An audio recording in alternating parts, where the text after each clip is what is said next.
Students, अस्सलाम वालेकुम। Second year biology के लेक्चर में आपको वेलकम करते हैं।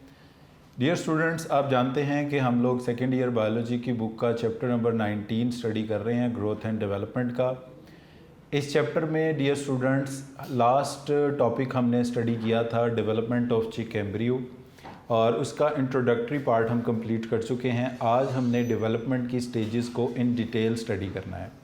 तो डेवलपमेंट की स्टेजेस में डियर स्टूडेंट्स जो पहली स्टेज है वो है क्लीवेज। डियर स्टूडेंट्स, क्लीवेज का मतलब है rapid mitotic cell divisions in embryo. Embryo में जो रैपिड माइटोटिक सेल डिवीजन्स होती हैं इन्हें कहा जाता है क्लीवेज। यानी क्लीवेज बेसिकली एक माइटोसिस ही है, यानी जिस तरह की जेनेटिक इन्फॉर्मेशन पेरेंट सेल में होती है उसी तरह की जेनेटिक इन्फॉर्मेशन डॉटर सेल्स में पास होती है। तो जैसे ही कोई स्पर्म एग की फ्यूजन होती है, फर्टिलाइजेशन होती है, तो फर्टिलाइजेशन के फ़ौरन बाद a series of mitotic cell division, यानी इसका मतलब है कोई एक दो बार सेल डिवाइड नहीं करेगा, many times cell will divide. तो क्लीवेज का मतलब होता है a series of mitotic division, a series of mitotic cell divisions, a series of mitotic cell divisions, इन्हें कहा जाता है क्लीवेज। अब डियर स्टूडेंट्स, एक सेल था फर्टिलाइज्ड एग जिसको हम जाइगोट कहते हैं। जब इसमें पहली क्लीवेज होगी तो इसके नतीजे में दो सेल वजूद में आएंगे। इन दो सेल्स को कहा जाएगा ब्लास्टोमियर्स। जो बर्ड्स के एम्ब्रियो होते हैं, ख़ास तौर पे जो हैंस बर्ड्स एम्ब्रियो में चिक एम्ब्रियो है, इसमें जितनी भी क्लीवेज होती है वो यॉक की सरफेस पर एक डिस्क के अंदर कन्फाइंड होती है, इसलिए इस क्लीवेज को एक ख़ास नाम दिया जाता है। इसको कहा जाता है discoidal cleavage. This type of cleavage is known as discoidal cleavage. अगर हम इसको डायग्रामेटिकली रिप्रेजेंट करें इस तरह से, फॉर एग्जांपल ये हमने जब अंडे को तोड़ा तो वाइट ऑफ द एग फैल गई, इसमें ये यॉक है, यॉक की सरफेस के ऊपर ये जो मैं सर्कल बना रहा हूँ ये एम्ब्रियो है।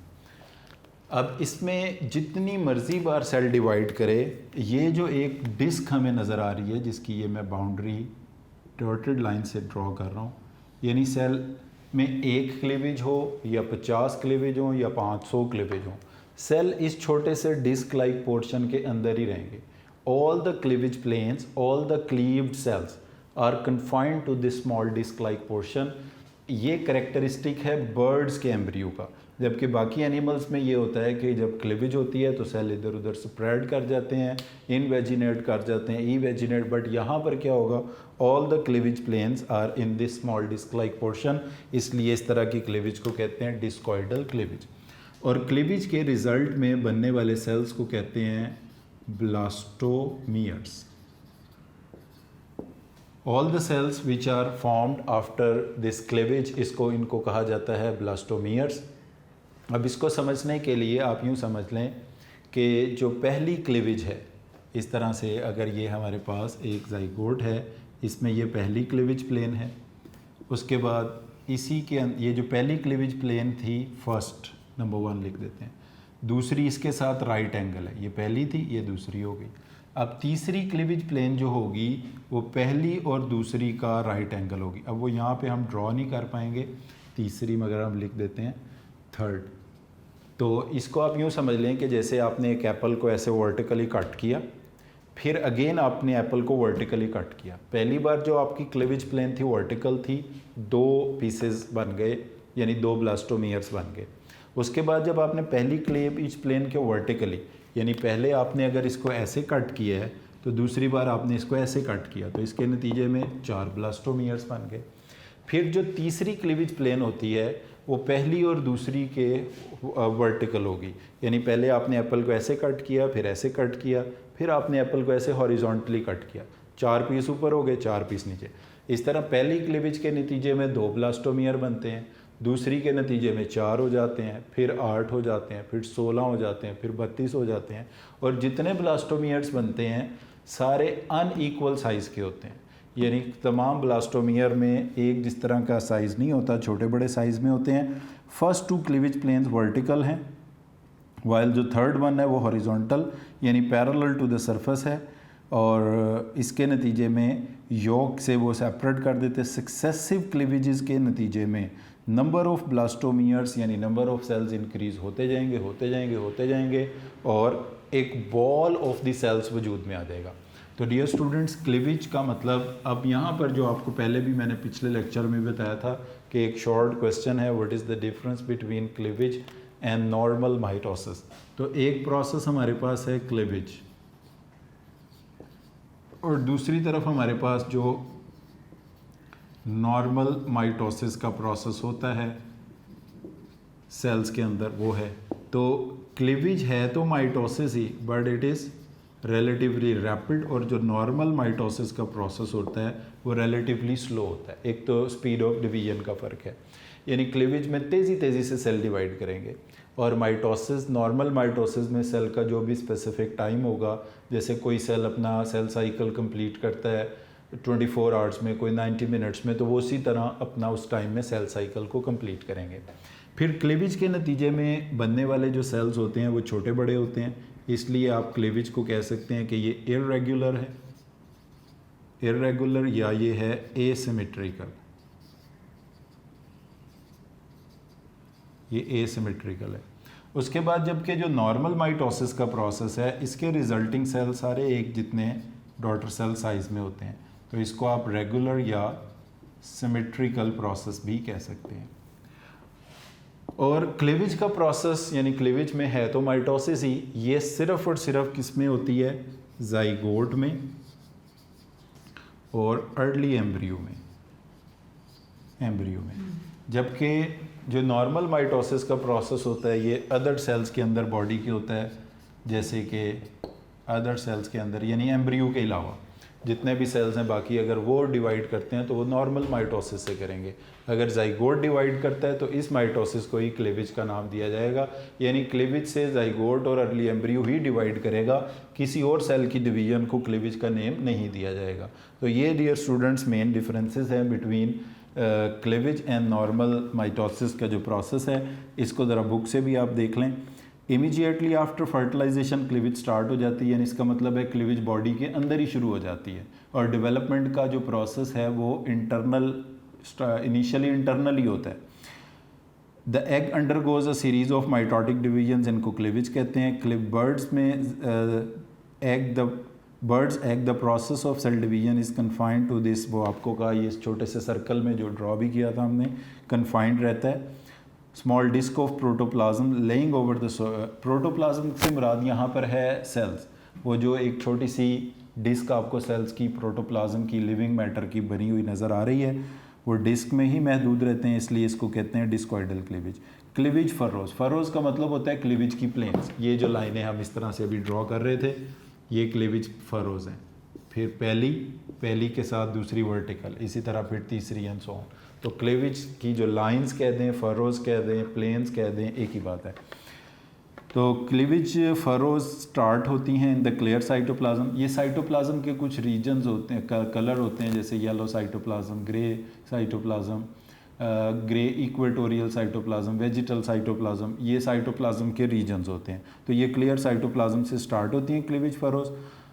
फर्स्ट टू जो होती हैं वो वर्टिकल होती हैं, थर्ड वन हॉरिजॉन्टल यानी पैरेलल होती है to the yolk, to the cytoplasm, to the cells. और सक्सेसिव क्लीवेजेस के नतीजे में irregular successive number of blastomeres वजूद में आते हैं। तो यहाँ पर ये प्रोसेस क्लीवेज का कंप्लीट हो जाता है। उसके बाद डियर स्टूडेंट्स, क्लीवेज से जो नेक्स्ट स्टेज आती है उसको हम कहते हैं मोरूला। मोरूला शॉर्ट लिव्ड होता है। क्लीवेज के नतीजे में जो बहुत सारे ब्लास्टोमियर्स बनते हैं, जिसमें कुछ ब्लास्टोमियर छोटे साइज़ के होते हैं, कुछ ब्लास्टोमियर बड़े साइज़ के होते हैं, इसको हम कहते हैं, मोरूला को हम कहते हैं अ पैक्ड और सॉलिड, अ पैक्ड और solid ball of blastomeres. Is known as morula. यानी पैक्ड बॉल का मतलब ये होता है कि ये अंदर बाहर से सेल से भरा हुआ है। ये मतलब जिस तरह एक हमारे पास टेनिस बॉल होता है वो अंदर से खाली होता है, ऐसा नहीं। जिस तरह हमारे पास एक क्रिकेट का बॉल है, हॉकी का बॉल है, जो अंदर से भी भरा हुआ होता है, सॉलिड होता है, पैक्ड होता है। यानी इस तरह से अगर हमारे पास ये एक डिस्क लाइक पार्ट है, इसके अंदर बाहर सारी जगहों पर क्या मौजूद हैं, सेल्स मौजूद हैं, ब्लास्टोमियर्स मौजूद हैं। तो this is a packed ball, this is a solid ball of blastomere which result after cleavage. जो क्लीवेज के नतीजे में बनता है इसको हम कहते हैं मोरूला। तो डियर स्टूडेंट्स, ये जो मोरूला स्टेज जो है इज़ शॉर्ट लिव्ड, ये शॉर्ट लिव्ड होती है। क्लीवेज के बाद जो नेक्स्ट स्टेज आती है वो मोरूला, और मोरूला की जो स्टेज है वो शॉर्ट लिव्ड है। यानी बहुत से मुख्तसर से वक्त के लिए ये स्टेज जो है मोरूला की ऑब्ज़र्व की जाती है। अब बुक में भी अगर आप इसको देखें, cleavage result in formation of rounded closely packed कह दो, सॉलिड कह दो, mass of blastomere. This morula consist of disc shaped mass of cells. Usually इसके अंदर 2 और मोर लेयर्स होती हैं। जैसे ये सेल्स की लेयर है तो 1 लेयर, 2 लेयर, 3 लेयर, इस तरह ये सेल्स की लेयर है, और इसके दरमियान कोई गैप, कोई खाली जगह नहीं है। ये सॉलिड है, राउंडेड है, पैक्ड है।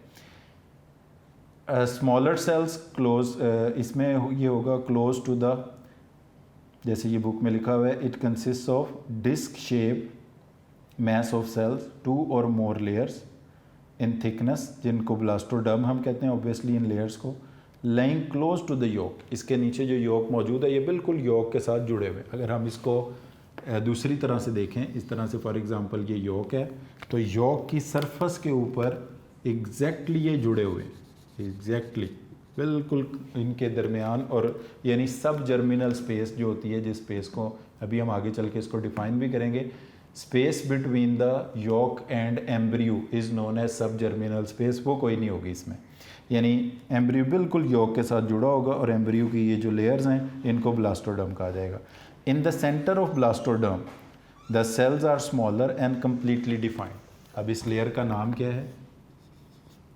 ब्लास्टोडर्म। डिस्क लाइक है। इसके जो सेंटर में सेल्स होंगे, ये सेंटर है इसका जो सेंटर पार्ट है, इसमें सेल्स क्या होंगे? स्मॉल होंगे और डिफाइंड होंगे। The cells are smaller and defined. जबकि जो इसके पेरिफ्री में सेल्स होंगे, जो साइडों में इसके सेल्स होंगे, जो पेरिफेरल सेल्स होंगे, वो कंपैरेटिवली फ्लैटर होंगे और लार्जर होंगे। ये वाले सेल्स, ये जो पेरिफ्री में सेल्स हैं ये फ्लैटर होंगे और रिलेटिवली लार्ज होंगे और पेरिफेरल होंगे। यानी ये जो आपको सेल्स की लेयर नज़र आएगी इसका नाम है ब्लास्टोडर्म, और क्योंकि ये सॉलिड है, पैक्ड है, राउंडेड है, क्लोज्ड है, इसलिए इसका नाम होगा मोरूला। और इसके जो सेंटर का पार्ट है ये वाला, ये छोटे छोटे डिफाइंड सेल्स पर मुश्तमिल है। ये वाला जो पार्ट इसका पेरिफेरल है, यानी ये पेरिफेरल पार्ट होगा और ये सेंट्रल पार्ट होगा। ये मैं आपको समझाने के लिए, सेंट्रल पार्ट और पेरिफेरल पार्ट। तो सेंट्रल पार्ट में कम्प्लीटली डिफाइंड स्मॉल साइज़ के सेल्स होंगे और पेरिफेरल पार्ट के अंदर फ्लैटर और रिलेटिवली लार्ज सेल्स होंगे। अब इसके बाद क्या होगा? मोरूला स्टेज शॉर्ट लिव्ड होती है, इमीडिएटली ये चेंज हो जाएगी ब्लास्टूला के अंदर, और इस प्रोसेस को हम नाम देते हैं ब्लास्टूला। बनने के प्रोसेस को कहते हैं ब्लास्टुलेशन। एम्ब्रियो को इस स्टेज पर हम कहते हैं ब्लास्टूला। एम्ब्रियो को ब्लास्टूला कहेंगे, प्रोसेस को ब्लास्टुलेशन कहेंगे, और इसका मतलब ये होता है अ हॉलो खोखला ball of blastomeres. A hollow ball of blastomere, एक खोखला बॉल जो है ना वो ब्लास्टोमियर्स का बनेगा। यानी कि ये वाली जो शेप है ये इस तरह से चेंज हो जाएगी। ये यॉक, और यॉक के ऊपर ये जो सेल्स की लेयर है इसके अंदर एक कैविटी इस्टेब्लिश हो जाएगी। ऑल्दो कि ये कैविटी बहुत छोटी होगी, कि एक कैविटी इस्टेब्लिश हो जाएगी। हॉलो होने का मतलब जैसे टेनिस बॉल अंदर से खोखला है। इस कैविटी को सेगमेंटेशन सेगमेंटेशन कहेंगे इसको, या इसको हम कहेंगे कैविटी, और इस कैविटी का नाम होगा ब्लास्टोसील। तो डियर स्टूडेंट्स, अब ये तीन टर्म है, formation of cavity inside a solid ball और पैक्ड बॉल ऑफ ब्लास्टोमियर, यानी एम्ब्रियो के अंदर कैविटी जो पहली बार अपीयर होगी वो पहली कैविटी का नाम ब्लास्टोसील होगा, और कैविटी बनने के प्रोसेस को कहेंगे ब्लास्टुलेशन, और इस स्टेज पर एम्ब्रियो को कहा जाएगा ब्लास्टुला। अब जब ये ब्लास्टुला बन जाएगा तो यहाँ पर जो पेरीफ्री में सेल्स होंगे they remain attached to the yolk, इनको नाम दिया जाएगा जोन ऑफ जंक्शन का। ये जोन ऑफ जंक्शन उसी जगह पर डेवलप होगा जहाँ पर पेरिफेरल फ्लैटर लार्जर सेल थे, जो सेंट्रल सेल थे वो थोड़े से रेज्ड हो जाएंगे। तो इस तरह यानी जब इसमें कैविटी नहीं है तो ये मॉरूला है, जब इसमें कैविटी आ गई तो ये ब्लास्टुला है। अब बुक के मुताबिक भी आप इसको देख लें, मॉरूला स्टेज शॉर्ट लिव्ड होती है क्योंकि ये इमीडिएटली ब्लास्टुला में चेंज हो जाती है। डियर स्टूडेंट्स, ब्लास्टुलेशन के हवाले से तीन टर्म्स आपने याद रखनी है। मॉरूला बनने के बाद जो स्टेज आती है एम्ब्रियो की, एम्ब्रियो को कहा जाता है ब्लास्टुला, और डेफिनेशन इसकी ये बनेगी a hollow ball of blastomere is known as blastula. इसमें जो कैविटी बनती है, कैविटी इनसाइड द एम्ब्रियो, इसको सेगमेंटेशन कैविटी या इसको नाम देते हैं ब्लास्टोसील का। और इस प्रोसेस को, जिसमें ब्लास्टुला बनता है, जिसमें ब्लास्टोसील बनती है, the process of formation of cavity inside the embryo that is blastocoel is known as blastulation and the embryo is referred as blastula. Embryo का नाम ब्लास्टुला है, प्रोसेस का नाम ब्लास्टुलेशन है, और कैविटी का नाम ब्लास्टोसील है। और ये जो सेल्स की लेयर होगी अबव दिस कैविटी, इसको कहा जाएगा ब्लास्टोडर्म। और इसमें हमने ये देखा कि जो सेंटर के सेल्स हैं वो तो रेज्ड हो जाएंगे, कैविटी बन जाएगी, जो पेरीफ्री में सेल्स अटैच रह जाएंगे योग के साथ, इनको कहा जाएगा जोन ऑफ जंक्शन का। अब इस चीज़ को ज़रा बुक से भी देख लें, मॉरूला शॉर्ट लिव्ड है और चेंज होता है ब्लास्टुला में, characterize by the presence of segmentation. वही सेगमेंटेशन, कैविटी, ब्लास्टोसील एक ही बात होती है। जो डिस्कॉइडल कैप यानी जो सेल्स की लेयर होगी अबव द ब्लास्टोसील, इसको कहा जाएगा ब्लास्टोडर्म, और ये जोन ऑफ जंक्शन की डेफिनेशन है, the marginal area of the blastoderm in which the cells remain undetached. Undetached का मतलब ही ये है कि अनसेपरेटेड, जुड़े रहते हैं, ये वाला एरिया जहाँ पे सेल्स योग के साथ जुड़े रहते हैं, इनको कहा जाता है योग एंड क्लोजली एडहिरेंट, एडहिरेंट भी कहते हैं चिपके हुए को, is called zone of junction, इसको नाम दिया जाएगा जोन ऑफ जंक्शन का। इसके बाद डियर स्टूडेंट ये लिखा हुआ है आगे कि gastrulation characterize by the movement and rearrangement of cells. ये हम प्रीवियस लेक्चर में भी पढ़ चुके हैं कि गैस्ट्रुलेशन नेक्स्ट स्टेज है अब हमारे पास। गैस्ट्रुलेशन का मतलब होता है फॉर्मेशन ऑफ एम्ब्रियोनिक लेयर्स, यानी एम्ब्रियोनिक लेयर्स कह दें, जर्म लेयर्स कह दें, एक ही बात है। और ये तीन होती हैं, ट्रिप्लोब्लास्टिक इस वजह से इन एनिमल्स को कहते हैं अब, जिनमें ये तीन होती हैं। चिक एम्ब्रियो में भी ये तीन होती हैं। और अब हमने यही देखना है कि गैस्ट्रुलेशन का प्रोसेस कैसे होता है। तो क्लेविज, क्लेविज के बाद मॉरूला, मॉरूला के बाद ब्लास्टुला, और अब है गैस्ट्रुलेशन। गैस्ट्रुलेशन का मतलब क्या होगा, डिफाइन इसको कैसे करेंगे। गैस्ट्रुलेशन का मतलब है फॉर्मेशन ऑफ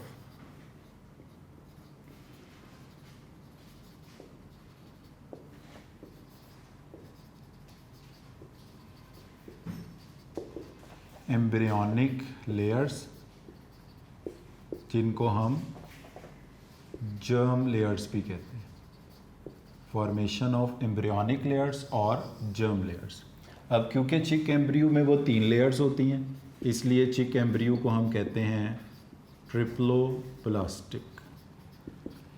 अब वो तीन लेयर्स कौन सी होंगी, उसमें एक्टोडर्म होगी, उसमें मीजोडर्म होगी, और इसमें तीसरी लेयर होगी एंडोडर्म। मगर ये अब हमने यही पढ़ना है इस टॉपिक में कि एक्टोडर्म कैसे बनेगी, मीजोडर्म कैसे बनेगी, एंडोडर्म कैसे बनेगी। डियर स्टूडेंट्स, अभी हम पढ़कर आए हैं कि ये 2 सेल्स की लेयर होती है जिसको कहा जाता है ब्लास्टोडर्म। 2 हम कलर चेंज कर लेते हैं ताकि आपको समझने में आसानी हो। ब्लास्टोसील के अबव ये जो 2 सेल्स की लेयर है इसको कहा जाता है ब्लास्टोडर्म। तो डियर स्टूडेंट, बाकी ये योक वगैरह है वो मैं नहीं बना रहा, सिर्फ 2 लेयर्स बना रहा हूँ।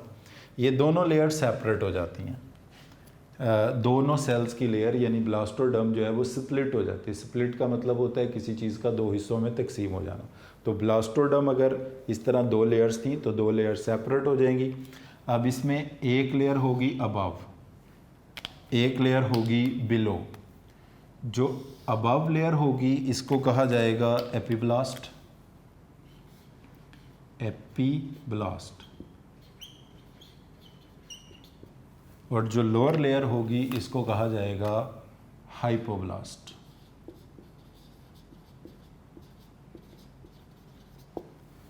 यानी ब्लास्टोडर्म जो है, blastoderm, usually it consists of 2 layers of cells.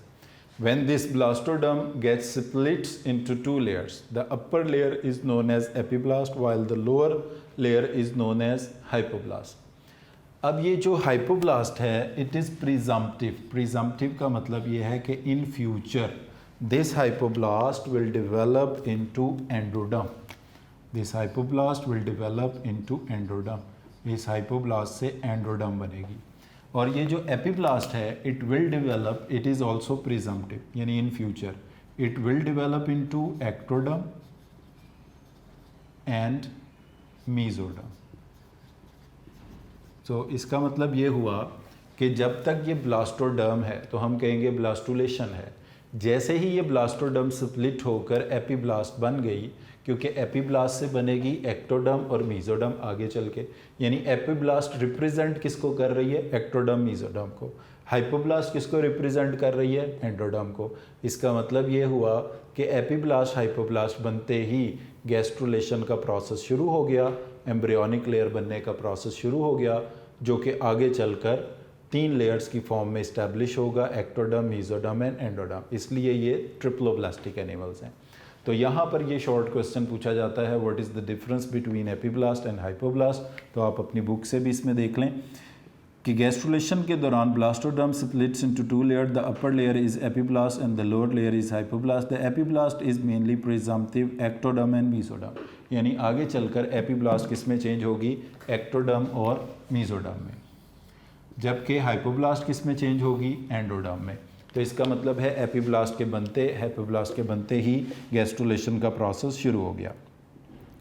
अच्छा, इसके साथ ही देखें, the hypoblast is mainly presumptive endoderm because hypoblast cells grow outward over the surface of the yolk and then downward it to form the endodermal lining of the yolk sac। वो ये मैं आपको बता देता हूँ, ये यहाँ पर मौजूद है, इसके नीचे yolk, ये नीचे yolk मौजूद है और ये ऊपर हाइपोब्लास्ट। तो अब ये जो हाइपोब्लास्ट के सेल्स हैं दे विल ग्रो इन सच अ वे, ये इस तरह से ग्रो करेंगे कि ये पूरी की पूरी जो योक है, ये योक है, ये इस पूरी की पूरी योक को सराउंड कर लेंगे ऑल द वे, ये योक को सराउंड कर लेंगे। और इसके अंदर ये जो योक है it will get appearance of a yolk sac. तो और बाद में ये अपनी शेप भी चेंज करेंगे, इस तरह से ये राउंडेड शेप के होके एंडोडर्म को बना देंगे। अब यहाँ पर हमारे पास 2 एरियाज़ डेवलप होंगे, यानी अब अगर हम इस तस्वीर को प्रॉपरली बनाएं तो हम इसमें कहेंगे ऊपर वाली लेयर एपीब्लास्ट है, नीचे वाली लेयर हाइपोब्लास्ट है जो थोड़ी सी इस तरह से पियर शेप्ड हो गई है, और ये हाइपोब्लास्ट ग्रो कर गई है ऑल अराउंड दी योक। तो यहाँ पर हमारे पास 2 एरियाज़ इस्टेब्लिश्ड होंगे,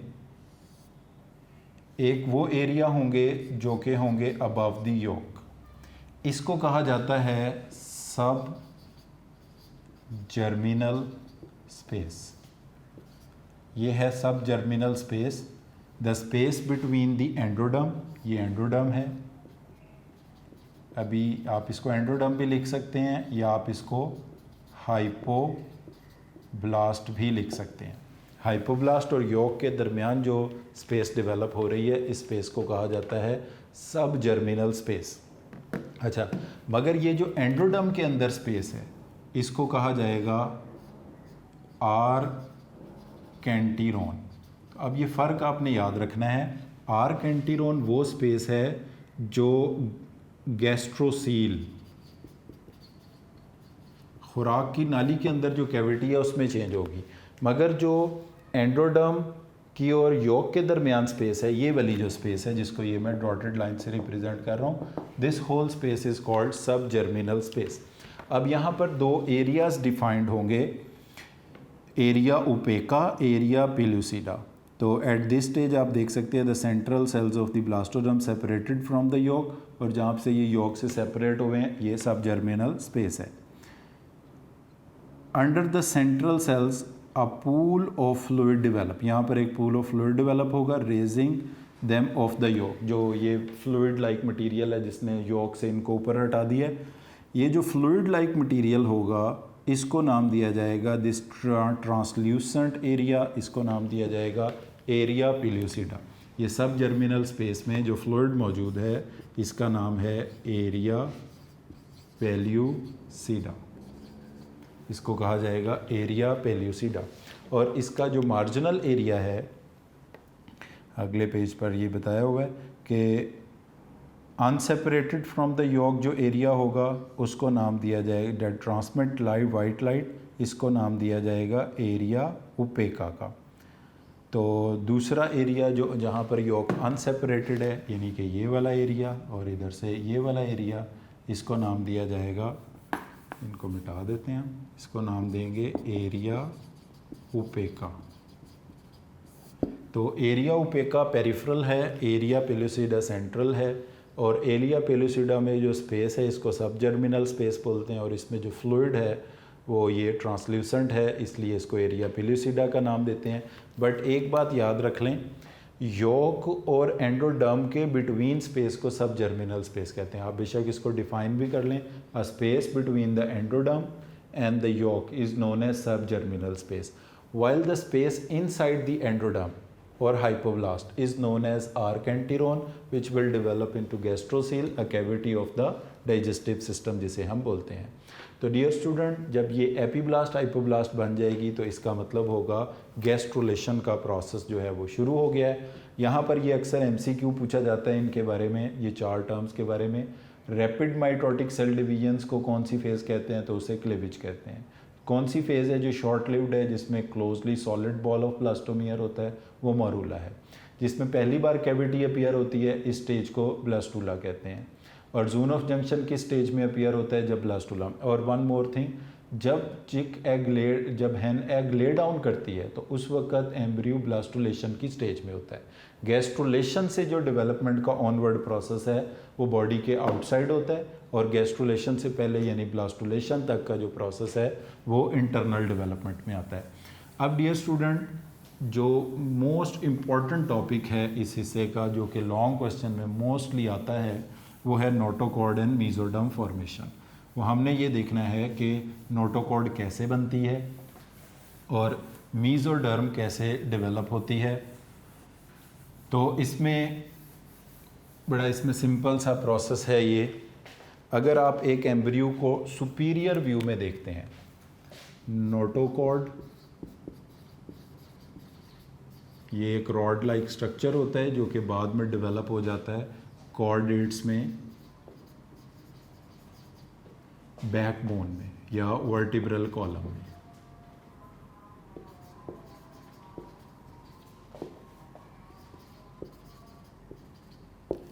अच्छा, उसके बाद दूसरी इनकी लेयर है एक्टोडर्म हो जाएगी एक, और एक एंडोडर्म, वो है मेसोडर्म। तो इस टॉपिक में हम ये पढ़ने जा रहे हैं कि नोटोकॉर्ड कैसे बनेगी और मेसोडर्म कैसे बनेगी। तो डियर स्टूडेंट्स, अगर आप एम्ब्रियो को ऊपर से देखते हैं तो इस तरह से आपको ये ब्लास्टोडर्म नज़र आएगी। ब्लास्टोडर्म के ऊपर जो लेयर है ऑब्वियसली ये एपीब्लास्ट है। तो एपीब्लास्ट के सेल्स यहाँ पे माइग्रेट करेंगे, इन्वेजिनेट नहीं करेंगे। अब इसमें देखें, जो जिस तरफ हेड होता है ना, इस एंड को कहते हैं सिफेलिक। सिफेलिक उस साइड को, उस एंड को कहते हैं जिस तरफ किसी भी एनिमल का हेड होता है। और कॉर्डल, CAUDL, कॉर्डल उस एंड को कहते हैं जिस तरफ किसी भी एनिमल की टेल होती है। तो ये इसका कॉर्डल एंड है, ये इसका सिफेलिक एंड है। आप इसके कॉर्डल एंड को पोस्टीरियर भी कह सकते हो और इसके सिफेलिक एंड को एंटीरियर भी कह सकते हो। और जो साइडें होती हैं राइट एंड लेफ़्ट, इनको आप कहते हो लेटरल। तो अब यहाँ पर ये होगा कि राइट साइड से, लेफ़्ट साइड से लेटरली कॉर्डल एंड से सेल्स माइग्रेट करेंगे और माइग्रेट करके किधर आएंगे, इधर मिड लाइन में। So they will create a mid line thickening. This mid line thickening, ये अब हम ऊपर से एम्ब्रियो को देख रहे हैं तो ऑब्वियसली ये कौन सी लेयर हमें नज़र आ रही है, ये एपीब्लास्ट हमें नज़र आ रही है। तो एपीब्लास्ट में सेल्स मूव करेंगे, माइग्रेट करेंगे, अपनी जगह छोड़ेंगे। और कहाँ से अपनी जगह छोड़ेंगे, ये राइट लेफ़्ट से लेटरली माइग्रेट करेंगे, कॉर्डली माइग्रेट करेंगे और मिडल में आ जाएंगे। ये जो मिड लाइन थिकनिंग बनेगी इसको नाम दिया जाएगा प्रिमिटिव स्ट्रीक का। This mid line thickening is known as primitive streak. तो डियर स्टूडेंट, इस मिड लाइन थिकनिंग को हम नाम देंगे प्रिमिटिव स्ट्रीक का। अब इससे आगे चल के इसी प्रिमिटिव स्ट्रीक के अंदर ये अंदर को धंसना शुरू हो जाएगी, इसके अंदर एक गड़ा बन जाएगा और इस प्रिमिटिव स्ट्रीक में हम कहेंगे कि इस तरह से ये एक ग्रूव बन गई है, एक गड़ा बन गया है और इसके एंटीरियर एंड पर ये एक थिकनेस डेवलप हो जाएगी। अब इस गड्ढे को नाम दिया जाएगा प्रिमिटिव ग्रूव का। A depression along the primitive streak is known as primitive groove. और ये वाले जो इसके किनारे हैं, मार्जिन्स हैं, इनको नाम दिया जाएगा प्रिमिटिव रिजेस का। और इसके इंटीरियर एंड पर ये जो लोकल थिकनिंग सेल्स की डेवलप होगी इसको नाम दिया जाएगा प्रिमिटिव स्ट्रीक नोड का, सॉरी। और ये पूरा स्ट्रक्चर क्या है, प्रिमिटिव स्ट्रीक है। तो डियर स्टूडेंट, प्रिमिटिव स्ट्रीक सबसे पहले बनेगी। इस चीज़ को अब आप बुक से भी ज़रा देख लें, क्योंकि इस टॉपिक में बुक की वर्डिंग्स आपको समझ आना बहुत इंपॉर्टेंट है। इन चिक द मीजोडर्मल सेल्स। अच्छा, अब ये देखें, एपीब्लास्ट के वो सेल्स जो माइग्रेट करते हैं, जो अपनी जगह छोड़ के किसी और जगह जाके सेटल डाउन हो जाते हैं, माइग्रेटरी सेल्स, ये कहलाते हैं मीजोडर्मल। यानी एपीब्लास्ट में हमने पढ़ा था कि एपीब्लास्ट ने एक्टोडर्म भी बनानी है, मीजोडर्म। तो एपीब्लास्ट के जो सेल्स माइग्रेट करके अपनी जगह छोड़ के किसी और जगह जाके सेटल डाउन हो जाएंगे, वो मीजोडर्म को रिप्रेजेंट कर रहे हैं। तो आप यूँ कहेंगे कि एपीब्लास्ट है, एपीब्लास्ट के कौन से सेल्स हैं, माइग्रेटरी सेल्स। और माइग्रेटरी सेल्स किसको रिप्रेजेंट करते हैं, मीजोडर्म को रिप्रेजेंट करते हैं। तो एपीब्लास्ट के माइग्रेटरी सेल्स की हम बात करें, यानी कि mesodermal sales do not invaginate, अंदर धंसते नहीं हैं, मुड़ते नहीं हैं एज इन एम्फीबियन, जैसे कि एम्फीबियन में होता है, बट माइग्रेट मीडियली। मीडियल का मतलब है ये टूवर्ड्स द मिड लाइन, दरमियान में आते हैं। कॉर्डली, टेल वाले एंड की तरफ से, फ्रॉम बोथ साइड, यानी कि राइट लेफ्ट से। और मिड लाइन थिकनिंग क्रिएट करते हैं जिसको हम कहते हैं primitive streak, which grows rapidly in the length as more and above primitive mesodermal cells का। वो माइग्रेशन यानी चलती रहती है, उसको हम आगे चल के देखते हैं। As a result of changes blastoderm changes it shape from circular to pear, यानी ये इस तरह इलोंगेटेड शेप होना शुरू हो जाती है। पहले ये गोल शक्ल की होती है, फिर ये लंबाई का रुख इख्तियार करना, पियर शेप्ड हो जाती है। एंटीरियर एंड ऑफ प्रिमिटिव 3, ये एग्रीगेशन ऑफ सेल्स है, इसके एंटीरियर एंड पर, जिसको कहते हैं प्रिमिटिव नोड का हम नाम देते हैं। और नोटोकॉर्डल सेल्स, बाकी इसमें नोटोकॉर्ड के सेल्स भी होंगे। while the rest are mesodermal. Primitive streak represents the dorsal and the lateral lips of the blastopore.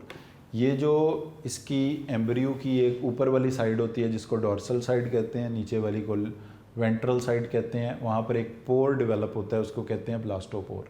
तो ये उस ब्लास्टोपोर को भी रिप्रेजेंट कर रही हैं। यानी यहाँ पर अगर ये इस लाइन को आप छोड़ भी दें तो आपने 4 चीज़ें याद रखनी हैं। A midline thickening developed from the migration of cells from the tail end, from the right left end. This midline thickening is known as primitive streak, and the depression in this primitive streak is known as primitive groove, and the margins of these primitive groove are known as primitive ridges. At the anterior end of the primitive streak there is a local aggregation of the cell which is known as primitive node, इसको कहा जाता है। तो dear student, अभी हमने notochord mesoderm formation के topic में ये देखा है कि किस तरह प्रिमिटिव स्ट्रीक 4 टर्म्स की हैं।